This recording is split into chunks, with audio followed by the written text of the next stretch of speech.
Hey semuanya, kita ketemu lagi di storytelling dan pada kesempatan kali ini saya akan membahas tentang sebuah kasus pembunuhan yang dilakukan oleh wanita cantik bernama Isabella Yunmi Guzman.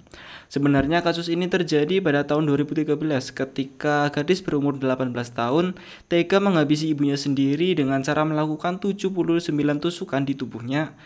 Dan yang membuat viral di TikTok Indonesia saat ini, di mana saat dia dalam persidangan, dia masih bisa menatap kamera, lalu dia tersenyum dan sempat bertingkah seolah-olah menangis saat persidangan. Tetapi seperti yang kalian lihat, di raut wajah Isabella tidak terlihat sedikit pun rasa penyesalan. Jadi bagaimana kelanjutan ceritanya? Sebelum itu jangan lupa like dan subscribe agar kalian tidak ketinggalan video-video menarik yang akan saya bahas di video saya selanjutnya. Baik, langsung saja kita mulai, inilah dia videonya.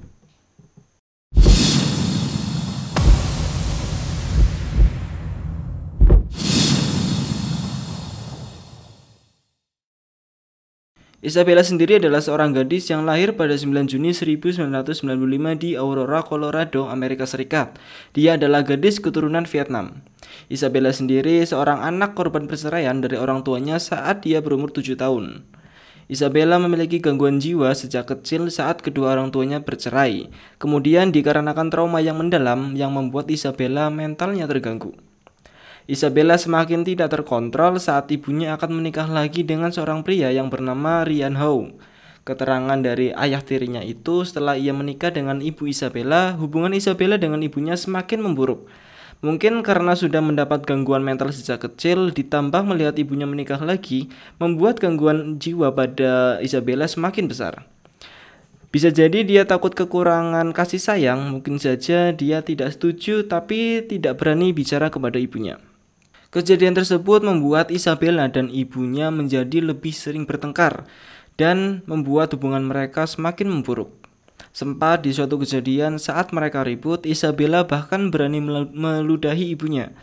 Nah, dari kejadian itu Isabella sudah ditegur polisi. Jika dari kejadian terus berlanjut, dia bisa diusir dari rumahnya.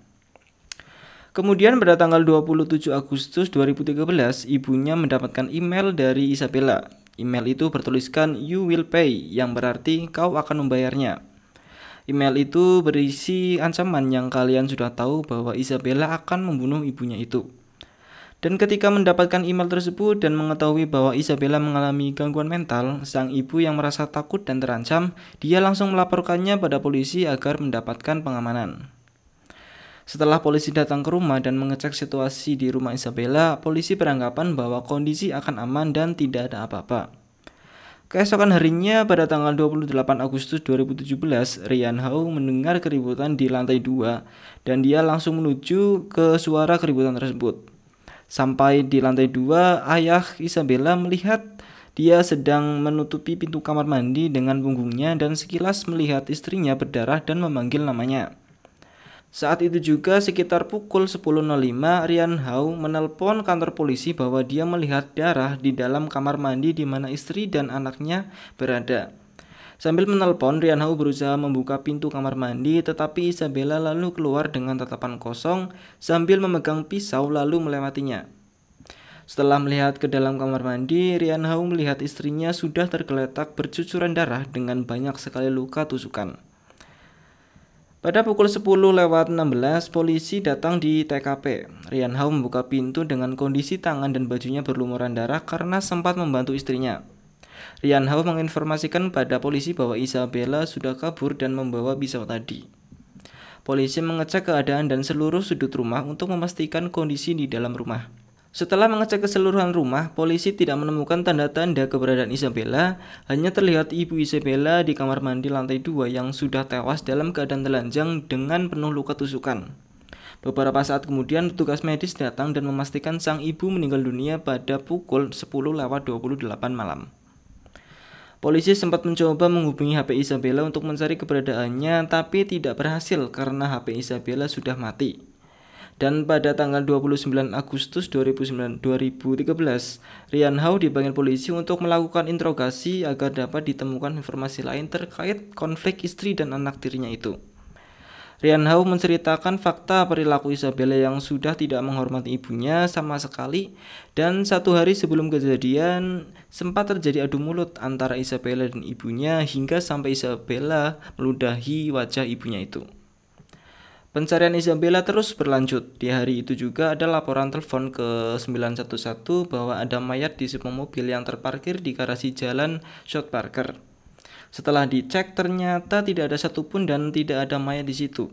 Tetapi polisi menemukan barang-barang yang dinilai berhubungan dengan kasus pembunuhan Isabella 2 hari sebelumnya. Banyaknya barang-barang yang ditemukan berasumsi bahwa Isabella masih dekat dengan daerah tersebut dan akhirnya membawa petugas untuk mendeteksi keberadaan Isabella. Pada satu titik Isabella terlihat keluar dari garasi, akhirnya berhasil ditangkap dan dibawa ke kantor polisi. Menurut pengakuan para saksi, proses penangkapan terjadi begitu cepat, di mana ada polisi berbaju geng motor yang sedang menyamar menghampiri Isabella dan mengobrol beberapa saat, lalu datang 2 polisi lain dengan baju kasual datang dan mengeluarkan pistol yang membuat Isabella sujud di dekat garasi dan selesai tanpa perlawanan. Dan sebelum persidangan dilaksanakan, sempat mundur beberapa hari karena Isabella saat mendengar akan dihukum mati, Isabella tidak mau keluar dari dalam sel. Sempat juga Isabella terlihat sedang mengobrol dan senyum-senyum sendiri di dalam sel. Di dalam persidangan ditemukan bukti 31 kali penusukan di muka dan 48 kali di leher.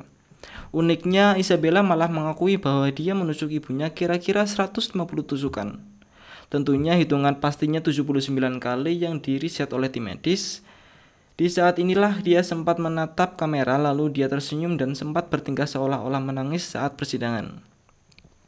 Saat persidangan berlangsung, hakim memutuskan Isabella tidak pantas untuk dihukum mati walaupun usianya sudah 18 tahun. Hakim berkata bahwa Isabella akan direhabilitasi karena pada kejadian sampai persidangan, Isabella dalam keadaan gangguan jiwa setelah melakukan riset dengan berbagai metodologi yang telah digunakan. Hasilnya adalah Isabella mengidap paranoia skizofrenia atau penyakit ini membuat seringkali melakukan hal-hal aneh, sering melihat ruang hampa lalu berbicara dan tertawa dengan seseorang yang tidak terlihat. Dari sinilah hukuman mati Isabella dicabut dan hakim memutuskan bahwa Isabella akan direhabilitasi.